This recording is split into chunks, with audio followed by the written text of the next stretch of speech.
when precision met survival in the frozen heart of the Alps. High in the Swiss Alps during the 1940s, soldiers faced a silent enemy more relentless than any invader: the cold. It wasn't just a discomfort, it was a force that could lock metal, split skin, and kill in hours. But in a country defined by precision, the Swiss military found a way to outthink the cold. They designed a survival pouch so well engineered that even in -30°C blizzards, it never froze shut. Inside that compact waterproof pouch lay the essentials of endurance paraffin wicks, magnesium strikers and honey rations, all crafted with the same meticulousness that Switzerland applied to its watches and rifles. This wasn't just another army kit. It was, a fusion of design and necessity, a survival system built not for comfort, but for perfection under pressure. And today, we're opening it up to see what made it work, why it mattered, and what it still teaches about surviving extreme cold with limited tools. The Swiss understood that survival began with design, not luck. During World War II, Switzerland remained neutral, but neutrality didn't mean safety. The country mobilized heavily, stationing thousands of troops across high Alpine passes to guard its borders. These soldiers lived in freezing conditions for months, often far from supply lines. Any flaw in gear design could be fatal. The standard-issue backpacks of other armies stiffened, froze, or tore in the cold, but the Swiss were obsessed with engineering reliability. The Alpine survival pouch was born from that obsession. Made from treated canvas, layered with oil wax, and reinforced with stitched leather corners, it was entirely hand-fitted to resist freezing moisture. The genius wasn't just in its insulation, it was in the closure mechanism. Instead of metal zippers or clips, the pouch used a folded lip sealed with paraffin wax and secured by a simple cord and toggle system. No metal meant nothing to freeze or jam. Even after nights buried in snow, a soldier could open it bare-handed in seconds. For modern survivalists, this detail holds real value. The lesson is straightforward. In extreme cold, simplicity beats sophistication. Avoid gear with metal closures, synthetic zippers, or anything that can seize. Use natural wax coatings on fabric and cords. It keeps moisture out and maintains flexibility even in sub-zero temperatures. A simple fold-and-tie system, properly waxed, will outlast any high-tech zipper in deep winter. The core of the Swiss pouch was its fire-starting kit, a small tin containing paraffin-soaked wicks and a magnesium striker. Fire wasn't optional in the Alps, it was survival. The air was just too thin and damp for ordinary matches, and wind could, extinguish a spark before it ever reached fuel. Paraffin wicks solved that problem.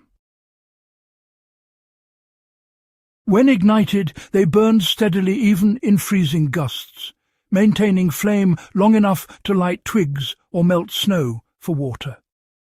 The magnesium striker was crafted from an alloy with a higher burn temperature than ordinary flints.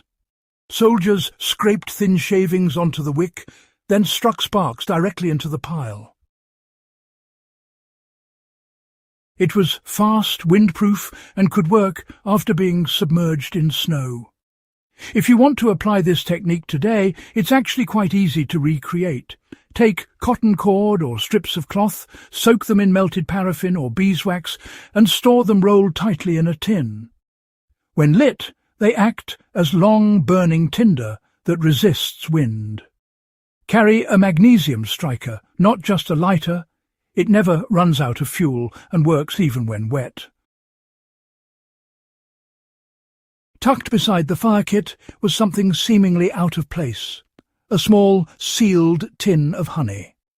To the Swiss, it wasn't a luxury, it was strategy. You see, honey doesn't freeze solid, even at extremely low temperatures.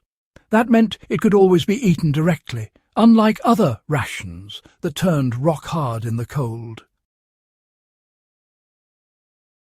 It provided immediate glucose energy and helped prevent hypothermia by fueling the body's internal heat production.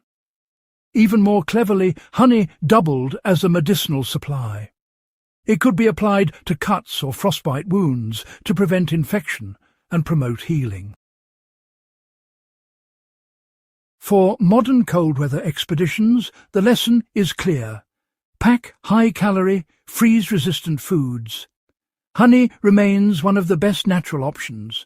It stores indefinitely, resists spoilage, and provides both nutrition and medical utility. A single tablespoon contains enough carbohydrates to sustain body warmth for an hour of exertion in cold climates. Every detail of the Alpine survival pouch, told a story of independence. Soldiers couldn't rely on resupply in the mountains. They had to maintain, repair, and refuel their kits themselves. The pouch included a strip of wax cloth that served as a patching tool, candle wick, or even a bandage. The paraffin coating kept it pliable and water-resistant. The cords, well, they could double as bootlaces or snares. That level of versatility is really what separates a well-prepared survivalist from a mere traveller. In your own gear, just think of how each item can serve multiple roles. A waxed cloth tarp can be both shelter and a fuel source. A tin cup can cook, melt snow, and sterilize tools. The Swiss pouch wasn't about having many tools, it was about having tools that adapted. What made the Swiss Alpine survival pouch legendary wasn't its contents alone. It was the mindset it represented. While other armies relied on volume and redundancy, the Swiss relied on exactness and durability. They didn't carry more, they carried better. Every gram served a purpose. Every seal had a reason. It's the same principle that defines Swiss engineering today. Function refined to perfection. This kit became the blueprint for later European survival designs, influencing Cold War-era mountain forces and even modern avalanche rescue packs. Its combination of natural waxes, magnesium, and nutrient-dense rations remains unmatched for cold-weather endurance. The Swiss Alpine survival pouch wasn't glamorous, but it was flawless in execution. It reflected a truth that every survivalist should remember. Your environment dictates your tools, and your tools must obey the laws of that environment. Fire, food, and structure. Those were the Swiss priorities, and they executed them with elegance and precision.